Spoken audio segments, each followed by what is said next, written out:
Pete Souza Show continues here from Central Texas, high atop the Alico building, presented by Slovaceks. And we have an esteemed guest right now waiting in the wings that we're going to bring him on. This is Darrin Smith. And boy, this is a treat for us here at the Pete Souza Show. To welcome, there he is, baby. I get to give you one of these. All right, I got to do the hands up like that. There you go. Darrin, man, thank you very much. Oh, my pleasure, man. Thanks for having me. Oh, I appreciate having royalty like you be here. I knew this, so I didn't have to look this up. Only player in history to win 2 national titles and 2 Super Bowls. That's it. It's you. That's it. It's a blessing, man. You know, I was very blessed, man, to be around some great players, man, and on some great teams. Fortunately, Jimmy Johnson recruited me to the University of Miami at the right time, where I was part of 2 national championship teams. But he also drafted me to the Dallas Cowboys, where I was also fortunate enough to be a part of 2 Super Bowl teams. So I owe a lot to Jimmy and a lot of the players that I was surrounded with as far as those awards. So.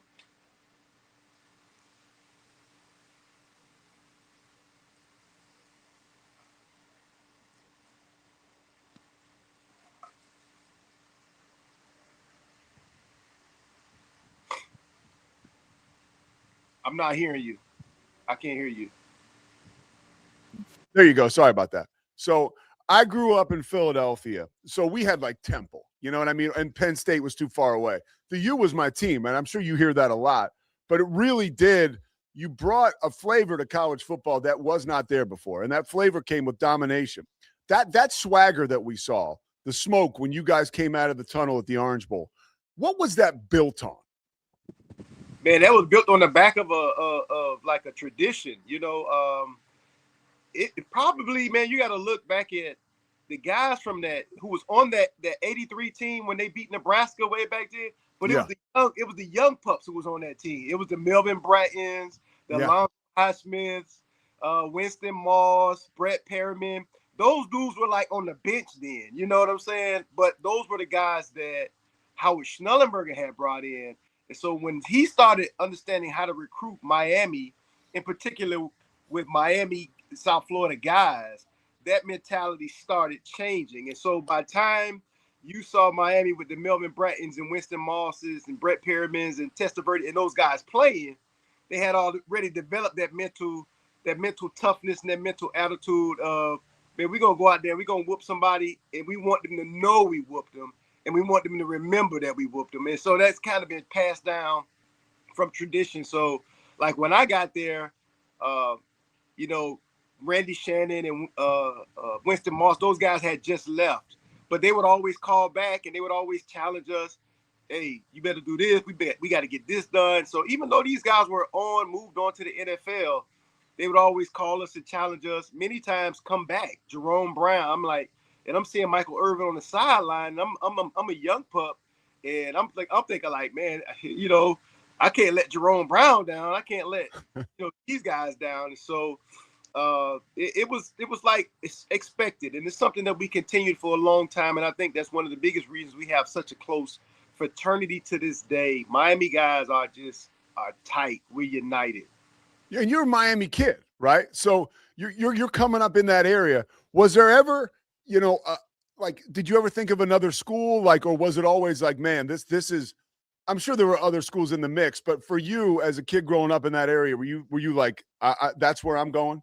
This what happened. My brother took me to my first college football game, and it happened to be that 83 national championship game with Miami upset Nebraska. Yeah, And so after that game, man, I fell in love with University of Miami after that. And then I saw that they had guys from Miami. Like Alonzo Highsmith actually played in that game, and he was from Miami.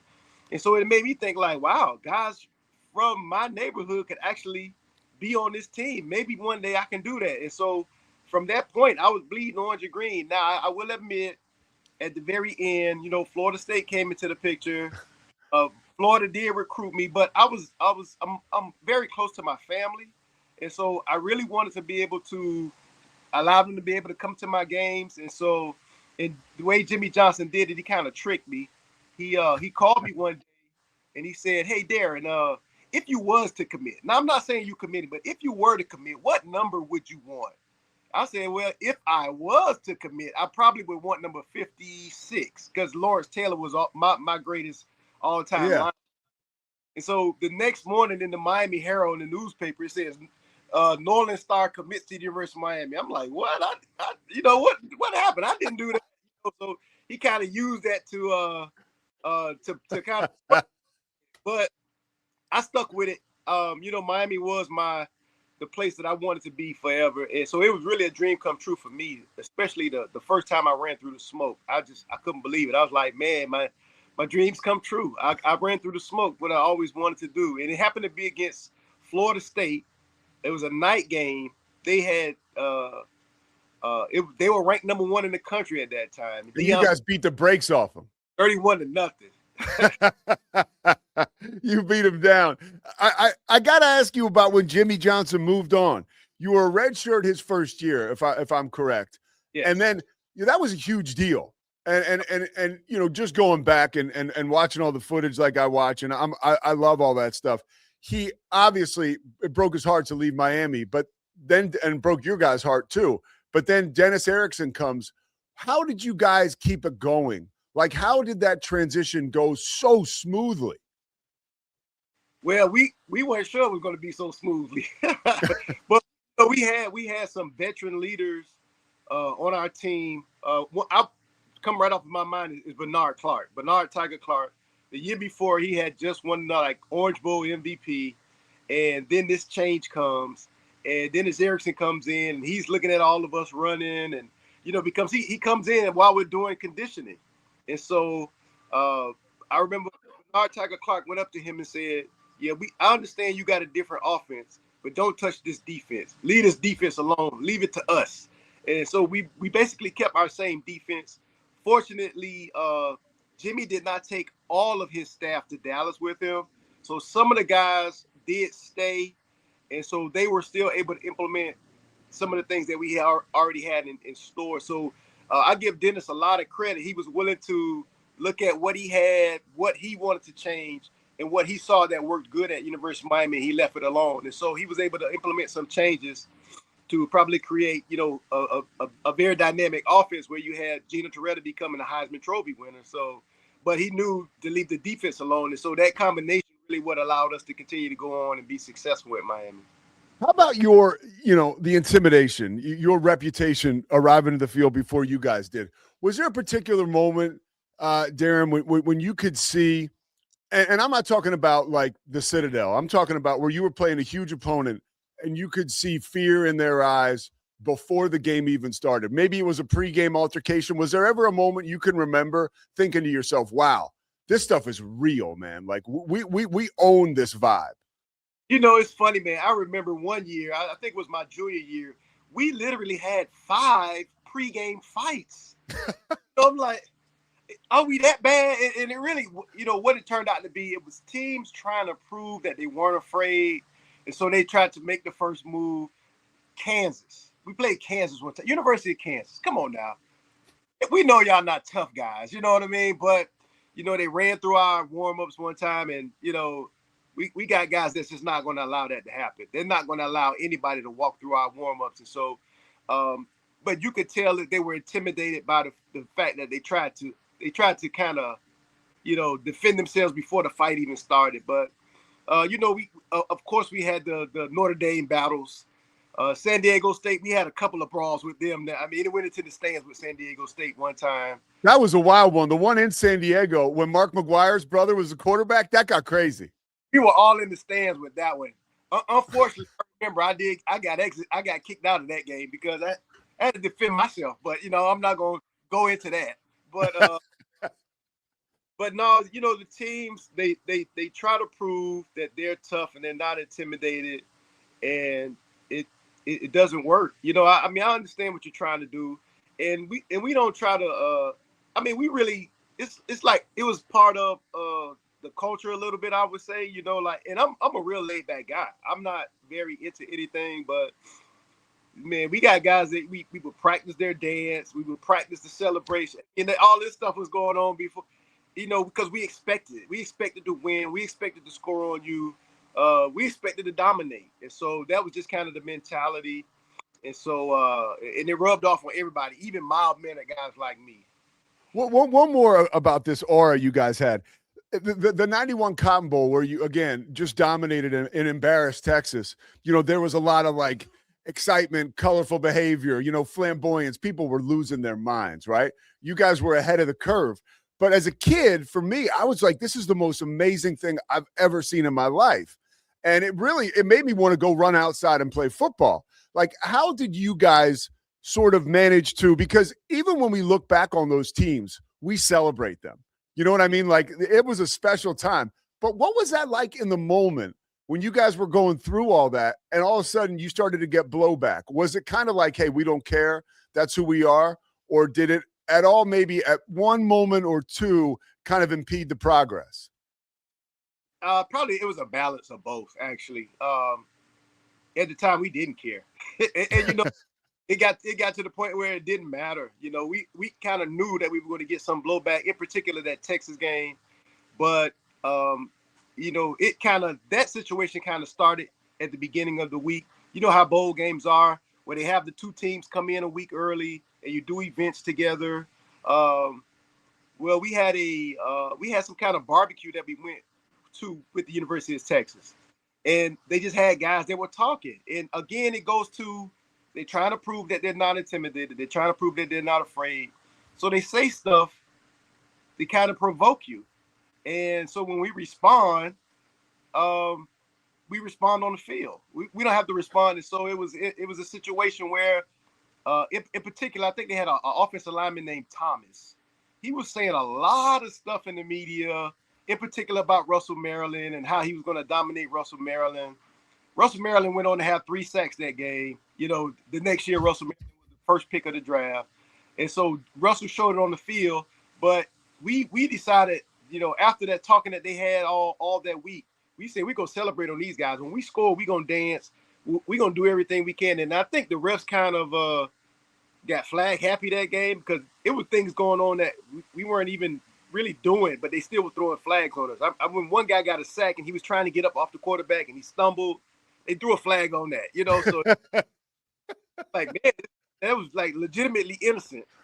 And so I think that game we had a record for most penalty yards in a bowl game, and we still won 46-3. So it was an amazing experience to just watch that. How did you, I remember you, and then if you look at the numbers, you led, the best defense in the country in tackles a few times. How did you become the leader in a room full of alphas? Like, what is that like? Was that just genuine and natural leadership in kind of like your bones and in your DNA? I honestly, man, I still don't understand it, because when I was recruited to Miami, I went to a high school where I played offensive line. And so it was a situation where I had to beg to play linebacker at my high school. I was number 63 in high school. And they finally gave me to play linebacker. And I ended up making a lot of plays. So the thing about me is my speed. That was my thing. I ran track and I played center and guard. I ran 100 meters and played line. So that just was a weird combination right there. And so the thing that Jimmy saw in me, though, was the speed. And so, Jimmy had a philosophy of taking high school defensive backs, which I was a lineman, but I was really fast. And he'll take a defensive back and make them a linebacker. He'll take a high school linebacker and make him a defensive end. And really, the most natural position is the plugger, the Russell Marylands and those guys. He will get the big guys. But everybody else that he built around it was kind of unconventional, but it was all about speed. And so with me, I just fit in perfect with that scheme as a weak side linebacker because of my speed. And so, man, I again, like you say, I just was, man, I was mainly a product of the guys that I was around. When you have Cortez Kennedy, Russell Maryland, Mark Caesar, Kenny Lopez, Shane Curry, when you have those guys, you talking about Hall of Famers, first round draft picks in front of you, it really allows you to play, man, and make tackles. And I had some great linebackers with me, man. I learned a lot from Bernard Clark, Maurice Crum, and Randy Shannon and Rod Cotter. And then I had the chance to play with two of the greatest teammates ever with Michael Barrow and Jesse Armstead. Those two guys, They pushed me and I pushed them. We pushed each other, to really be the best. The competition wasn't against any other linebacker. We competed against each other. And, that's what made us better. We wanted the most tackles every week. We wanted to make the most plays every week. And so I learned how to study from Mike. I see he would sneak and study, so I would sneak and study. I would be prepared. Jesse was physically just like built like Superman. That's what his nickname was, Superman. And so I wanted to be strong like Jesse. And so we kind of just pushed each other in all areas to be better players, and it really helped us just to be our group really to be one of the best to do it. I mean, dude, there's very few defensive units that have their own nickname in college. And the Bermuda Triangle is one that, that one has had legs and that will live forever. Jimmy Johnson, you coach now. What is there something that comes out in you when you're coaching and sort of molding these young men at Chaminade where you realize like, man, that's Coach Johnson just coming through me. And it's now who I am as a man. And I had almost forgotten that he instilled that in me.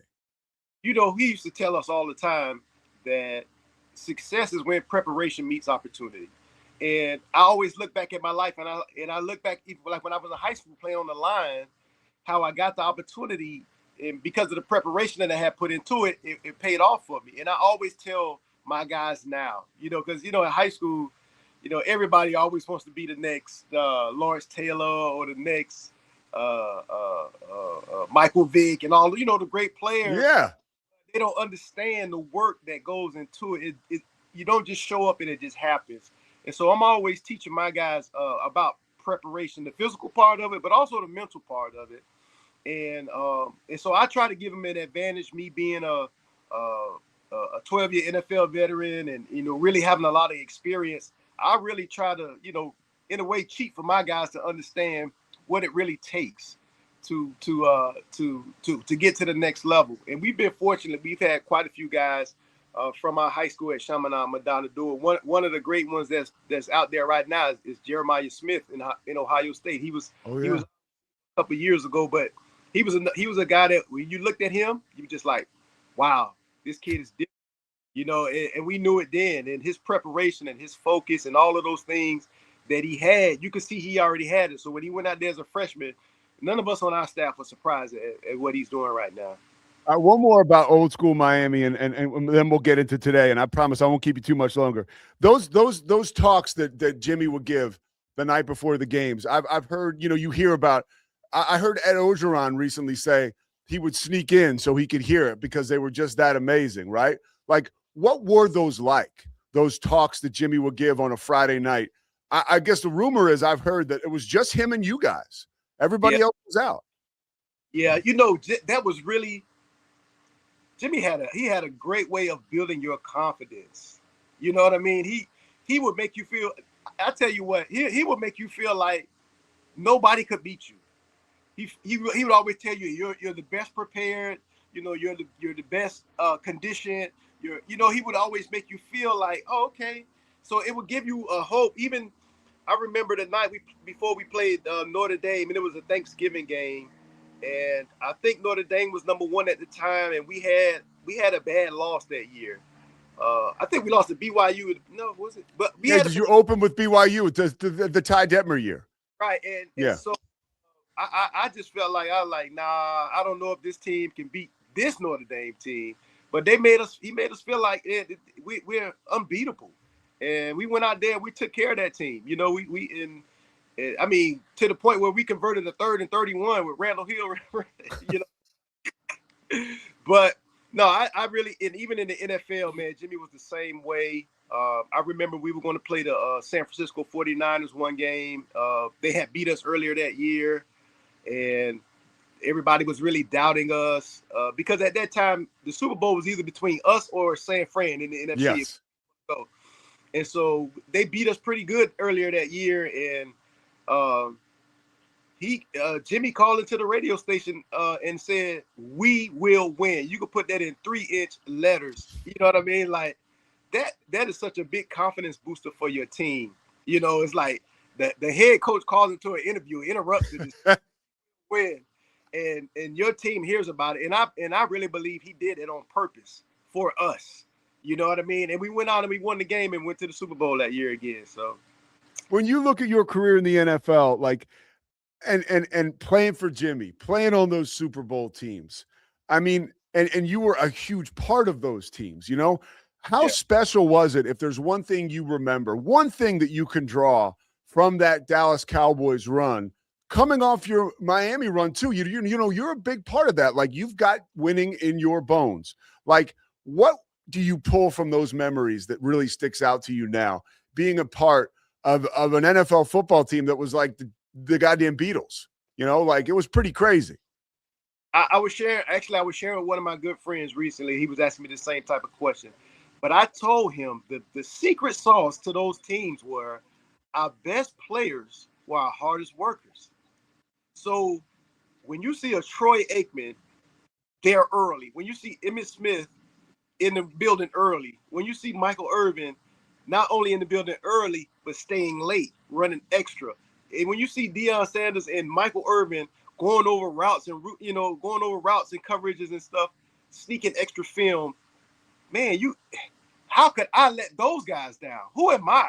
You know, I know these are our guys. I know these are our players. And then you add a Charles Haley to the mix, and Ken Norton Jr. and I mean, the list can go on and on with that group that we had, man. But that's why even when Jimmy left, and we were all sad to see him go, but even when Jimmy left Dallas, the reason we were still successful because our team was player led. You know, Troy did not let down the standards. Emmett did not let down the standards. You know, Charles, he didn't let us just, okay, Jimmy's going, we're gonna do it the other guy's way. But and I give Barry Swiss a lot of credit. He knew just to come in and just leave everything alone. You know what I mean? They allowed him to say, okay, let's punt on fourth down. But other than that, leave everything.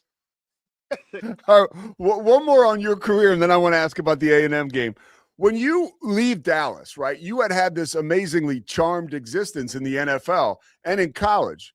How did you keep the fire burning at some of these different NFL organizations that weren't quite just as historic or prolific as the college program and the NFL team you had played for? Was there anything, did you notice, was there a come down or like almost like a hangover? Like, man, this is a little different here. No, everywhere else was a little different, honestly. And and sometimes it was frustrating because I was used to winning and I was used to the best players being the hardest workers. Yeah. But everywhere else I went, it wasn't like that. I will be honest. Everywhere else, the best players weren't always the hardest workers. Sometimes the best players were the worst guys. And so that's why after Dallas, I was not on another Super Bowl team. And we've had some good teams. I was on a very good New Orleans Saints team. Like, for example, New Orleans Saints, we turned things around in New Orleans. They went from the year before I got there, they were 3-13. The following year, we go 10-6, and we actually beat the St. Louis Rams, who at that time was the greatest show on turf. Yeah, that was Aaron Brooks was your quarterback, right? And Haslett was your coach. Yeah, right. Yeah. But the thing with that team, Haslett was able to bring some guys together. It was a kind of combination of, there were some guys who were there in New Orleans, but Haslett brought some guys from Pittsburgh. The general manager Randy Mueller brought some guys from Seattle, where I was at the year before. But they knew the guys that they were bringing together were like the type of guys they needed to work and push. Now, they were older guys. Yeah. But we knew how to work. And that's how we turned the season around so quick. Unfortunately, the following year, they started going to get younger guys. They feel like, oh, if I could do this with older guys, just with younger guys. But then you get those younger guys who don't know how to really put the work in. And so, like in New Orleans, some of my frustration was I would see guys really not taking advantage of the opportunities that they had. Guys would come late to meetings. Guys wouldn't do the work that they're supposed to do. And me as a veteran player at that time, I would say something. But unfortunately, sometimes I didn't have the coaches backing me up, which at Dallas, there was no doubt about it. You know what I mean? It was the players ran the show, and that's what pushed us. And so when you try to go somewhere else and you try to be a player and say, hey, this is what we need to do, it didn't always work that way. And so that's why that was some of the frustration I had as far as like, I'm learning like, wow, what made us so special was the players. You know, it was the players that made us special. So it was like that even at Miami, man. Our team at Miami. That's why Dennis was able to come in and continue to win. Like I say, Bernard say, hey, we got this part. You leave us alone. You take care of that part, and we'll do this together. And that's how we were able to be successful. So now you're able to pour some of that into, you know, the guys you coach at Chaminade. And, you know, you got JoJo Trader on this Miami team. You know, Simpson hasn't seen a ton of run, Dante, but he's another guy that you coach specifically on defense. When you look at this Miami team this year against Texas A&M and the roller coaster ride that's been the season for you guys that are so close to this program, what are your expectations for this game? I mean, that's a tough draw, A&M on the road. Now, I think you guys should have deserved to be in it because you beat Notre Dame. I didn't understand any of that stuff, but we move on from that. The game on Saturday, what are your expectations? And what do you, as somebody who's close to the program, what does Miami need to do to upset Texas A&M on the road? Hey, man, I feel like you feel, man. I'm nervous. Like, like it's been up and down, so I really don't know completely what to expect. You know, like the way they came out against Notre Dame, the way they came out the gate against Florida State, and then the way they played against Louisville and SMU, it was like very disappointing. But, you know, to me, they're going to have to come out fast. They're going to have a fast start. But I think a big key for our offense in particular is we can't have penalties. It just seems like we have the dumbest penalties at the toughest time. Pre-snap penalties when we're in the red zone that takes us from, you know, being able to score a touchdown and ends up getting a field goal, sometimes missing a field goal. And so I think they don't really understand how important those little things are. I feel good about the defense. I think the defensive coordinator has done a heck of a job. I really enjoyed watching his defense this year, and in particular, you know, those guys up front, man. I'm a linebacker, man, but I love the guys up front. You know what I mean, man? And to watch Bain and company, man, really take care of business. But I'm also impressed with our secondary this year, how they really shored up tackling. We have safeties that make plays, not just sacks, but make interceptions for touchdowns. And so I think, you know, the DC has done a great job with the pieces that he brought in. And so I feel good defensively against, you know, Texas A&M, but I know they have a great defense as well. And so hopefully we can be creative against them. It's going to be a very difficult game. It is a tough draw, but I think it's something that we could do. As a road team from South Florida, it's good. By the way, it's going to be a beautiful day in College Station on Saturday. It should be like 70 and sunny, at least the last I checked. But like, does the early start help you guys maybe, or does it hurt? Like, any thoughts on that as an experienced, you know, Hall of Famer? Yeah, I don't know if that matters. More of, you know, it's always the preparation that leads up to it, you know. But like you said, it's going to be a beautiful day, so that's great. So we don't have to weather, because they had an early start in Pitt and they had a great game, you know, that game as well. So I don't think it's necessarily the start time, but the key is the preparation and but also the execution. I mean, we just gotta it's gonna be interesting. And I hate like quarterbacks that A&M has, you know, those guys who can throw, but Marcel Reed, yeah. I'm like, man, these are the toughest type of games that you can have. But fortunately, we have some athletic linebackers that can maybe you know, be able to spy him or look, you know, keep an eye on him and try to keep him in control in the pocket. But it's going to be a tough match for us. But I think we can pull it out. All right, Darrin, I've kept you way too long. Can you leave me with the prediction? What do you got? Well, number one, you know, I'm gonna say us. I'm gonna go like 27-24 Miami. 27-24 Miami.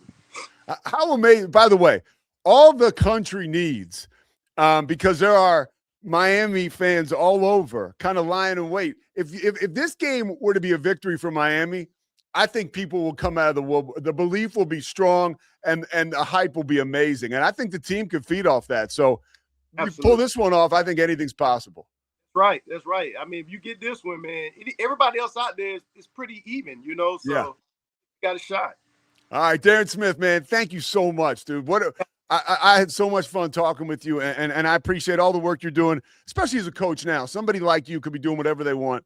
That's great stuff, man. So I appreciate it. Very much. All right, take care, Darrin.